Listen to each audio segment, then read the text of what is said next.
নমস্কার দর্শক বন্ধুরা, রেস স্পোর্টসের পর্দায় আপনাদের সবাইকে স্বাগত। এই মুহূর্তে কিন্তু আমি দাঁড়িয়ে আছি যুব ভারতী ক্রীড়াঙ্গনে, এবং যুব ভারতী ক্রীড়াঙ্গনে কিন্তু কিছুক্ষণ আগেই খুব সহজ প্রতিপক্ষ বলা যায় ইন্টার কাশি, যার হট সিটে কিন্তু হাওয়াসও ছিল না, সেই ইন্টার কাশির বিরুদ্ধে কিন্তু আটকে গেল মোহনবাগান।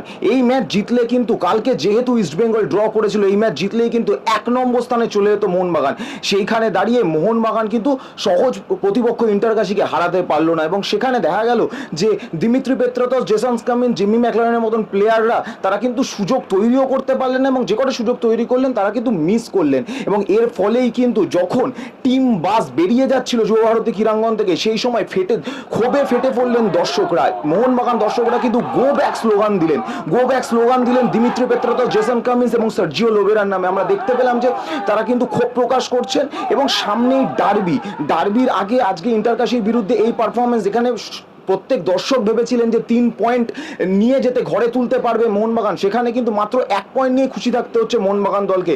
সেখানে দেখা গেল যে দর্শকরা কিন্তু ক্ষোভ প্রকাশ করছেন, এবং তারা গো ব্যাক স্লোগান শাউটিং করছেন, এবং গো ব্যাক স্লোগান বললেন মোহনবাগান বাসকে দিকে। চলুন দেখে নি কি ঘটলো ওই মুহূর্তে।